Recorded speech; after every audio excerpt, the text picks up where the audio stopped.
Welcome to the third week of 2024, a time when the year is settling into its own rhythm and our intentions are finding sturdy ground. I do hope this message finds you in great spirits, ready to embrace the unique energy that January the 15th through to the 21st holds for each and every one of us. As we navigate the currents of this week, it's a period of consolidation, a time to anchor our aspirations, refine our plans. Whether you're diligently working towards your goals, or maybe it's a New Year's resolution, are finding solace in the beauty of winter's calm, know that the universe is conspiring to support your undertakings. This week invites us to channel the disciplined energy of winter, like nature itself, taking a pause before a burst of spring. It's an opportune time for strategic moves, organized efforts, and grounding our ambitions in practical steps. I am thrilled to have you here, part of this cosmic journey. Together, let's dive into the cards of the week, uncovering insights and finding inspiration to make these mid-January days purposeful, meaningful, fulfilling. Now stay tuned as we unravel the cosmic threads from January the 15th through to the 21st through the tarot. Remember that this is for all zodiac signs, whether it be your sun, moon, or rising. And if you're unsure about what your moon or rising sign is, I've left a link to my free natal chart below so that you can gather that information for yourself. I'm excited to share insights, offer guidance, and be a part of your journey as we navigate the energies of this transformative week. Wishing you a week filled with intentional strides. Let's make it a purposeful week together. I'll see you there.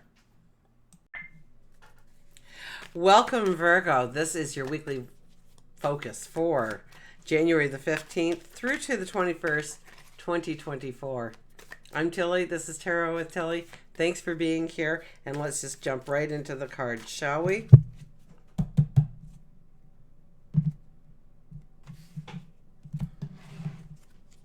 Okay, our underlying energy is the Ace of Swords. This is a week of aha moments, of epiphanies, of revelations. Maybe it's on how you should go forward, what you need to do in your relationship, how to step into a relationship, how to step into a new experience, an opportunity, an adventure perhaps. But you're getting these aha moments, you're getting these epiphanies. This is definitely a week to journal your thoughts, to really give yourself time to process some of those aha moments and epiphanies that come your way, some of those revelations, to bring in clarity, to bring in those new beginnings. And it all starts with a thought. And trust me, you're going to have some beautiful thoughts this week. Okay, first card on the board is the Strength card. This is knowing that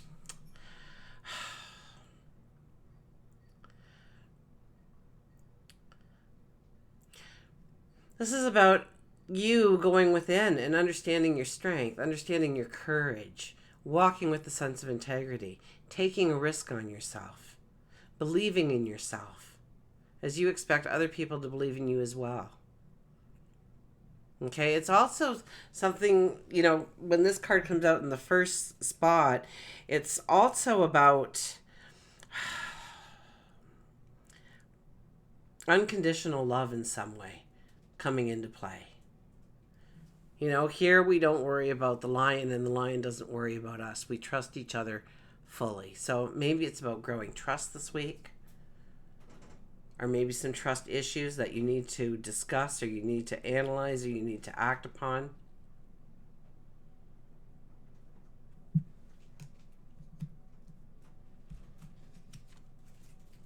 we have the Knight of Wands, so you're kind of in this in-between spot here. Okay, you're in no man's land right now this week. You've walked your path to a certain point. Actually, you rode your horse there, okay? And then we get off of our stallion. We drop to our knees, and maybe we are giving thanks. Maybe we are being grateful for making it to the here and now and what we have to work with in the here and now, our talents, our abilities, our unique self, but also the things that infuse our reality. And we're also asking for the path to be straight, for those aha moments and those epiphanies to happen in our life, for us to be led so that we're not meandering, but it's a straight line towards a goal, a dream, a desire, and asking for the help and the support of your angels, the universe, spirit.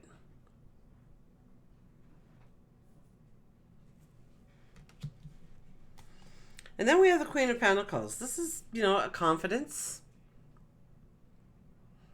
If you've been through things lately that were just like, oh my goodness, you're holding your breath half the time, this is a card that says the storm has now passed.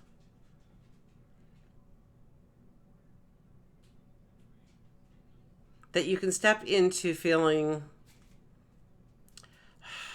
a little bit of a lighter step going forward, trusting in yourself, trusting in your abundance. And you're kind of looking at how to create that abundance. I really kind of get the sense that you know that you are deserving, that you know that you are worthy, and it's about bringing that up front and center so that it kind of minimizes any kind of fear that you have in going forward, into stepping into some kind of new beginning, adventure, opportunity.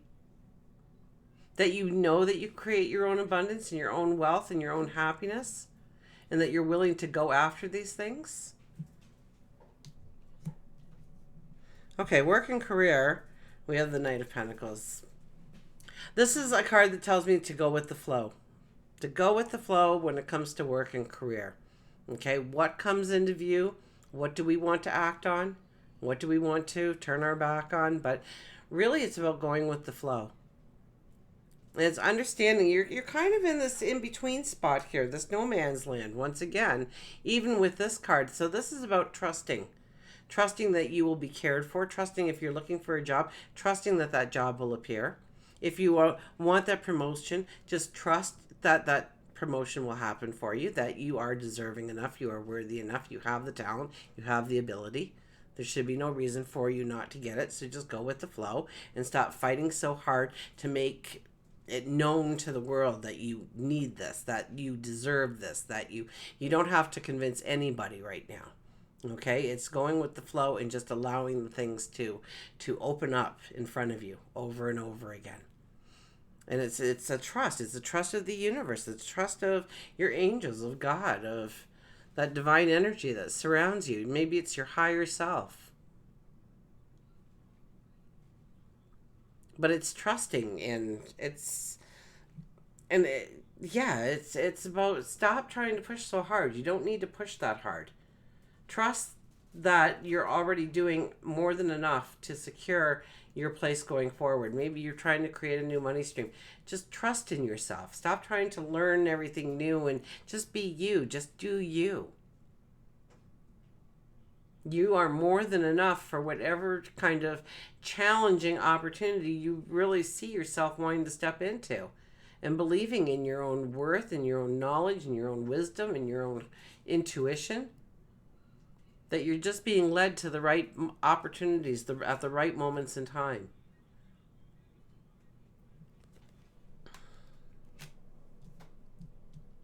For love, another one gets the Tower. For love, oh my goodness. This is about breaking through the glass ceiling. This is about understanding that your happiness is paramount to anybody else's happiness. It's about you putting yourself in the number one position when it comes to prioritizing in your life. Okay, it's not about making other people happy this week. It's about making you happy. It's about you breaking through some glass ceilings. It's about you knowing what you deserve in a relationship, how to be treated, how to be loved, how to be supported. And maybe for a long time you felt like you didn't have a voice, or you couldn't propose this, that, or the other thing within the relationship because you'd be shot down. But this is a time when you don't really care because you know that the bullets aren't going to hit you anyways. In some way, you're not going to be mortally wounded through your actions, through your intentions, because the intention is about putting you as number one. Okay, and this is what I'm getting for relationships. If you're out there dating, I think, once again, it's no man's land for you.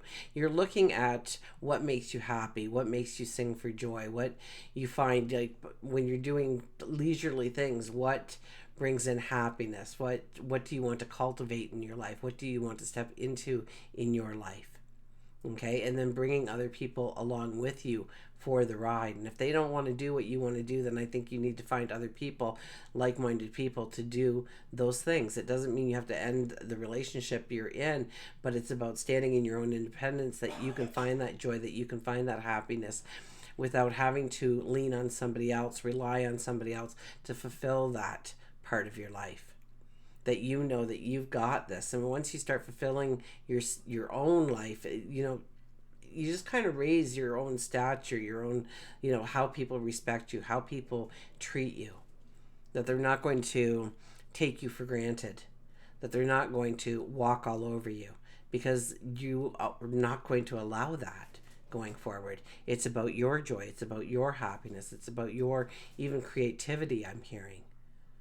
And really bringing in the experiences that you want to bring in. So if you're dating, I mean, you could meet somebody that will support you and help you. Just make sure that you are not looking to replace something that is missing in your life, that you know that you have the power to replace that yourself, that they are there only to make you stronger. Our spirituality is the emperor. Oh. So when you are in moments of thought, contemplating things, meditation, prayer, maybe while you're going through that walk in nature, you are thinking about growing your world bigger and better than ever. You are, trying on different, trying on different dresses to see which one you wear the best, or what fits you the best, or what size really, does it have flow? Does it complement you? Does it work against who you are?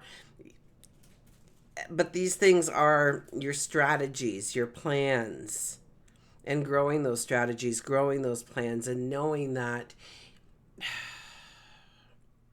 as you give those things up to God, your angels, your guides, source, the universe, that you expect these things to come in because you have contemplated it, you have given it some thought. So this week is about really pulling it, like I said at the very beginning, you want to start writing down these aha moments this week, the little epiphanies you have. Write your thoughts out in a journal. You'll be amazed of what you come up with, because I see greatness here. I see you making the plan, making the strategy, understanding, what needs to be on the to-do list and what does not have a priority going forward in our life. For home and family, your health and well-being, the Hermit. This is a time where we're looking at what we have around us at the present time.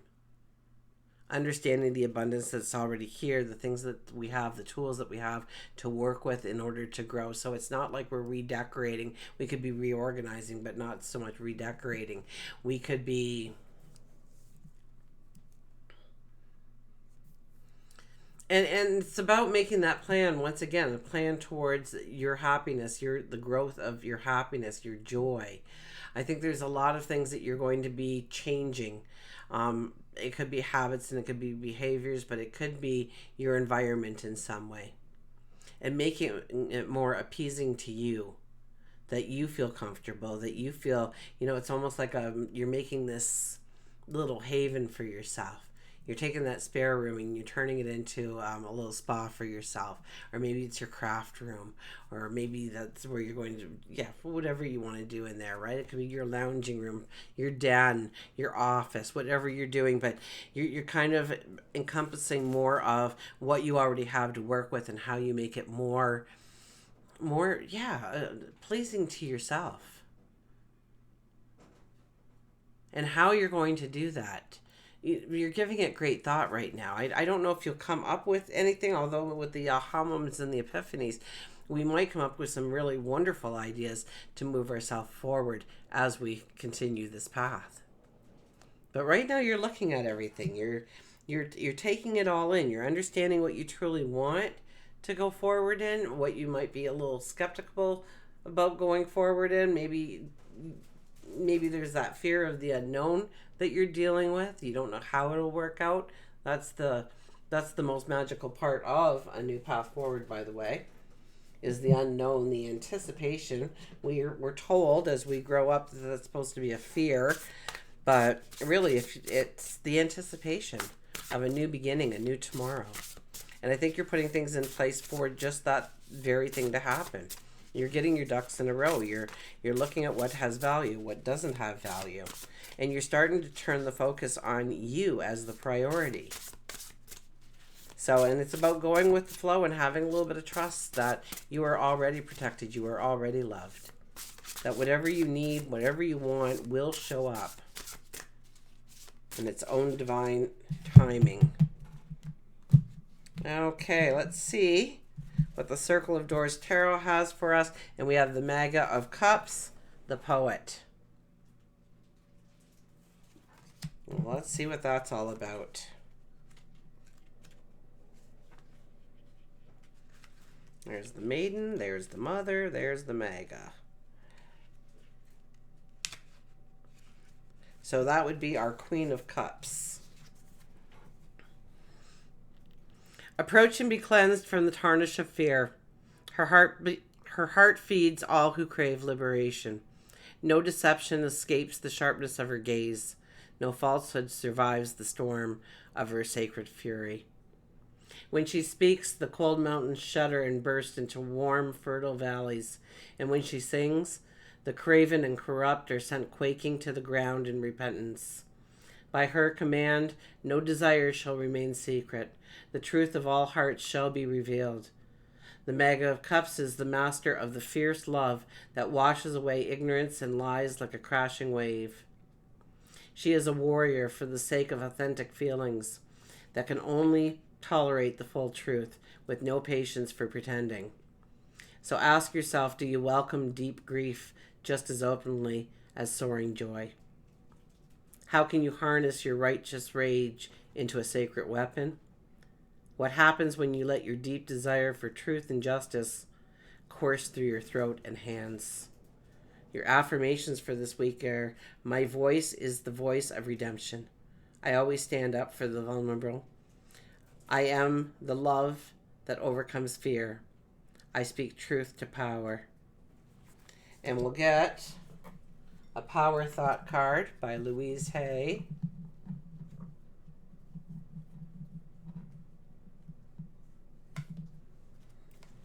And we have, I am willing to change. I'm willing to release old negative beliefs that are only thoughts that stand in my way. My new thoughts are possible and fulfilling. And until we meet again, remember, I do love you.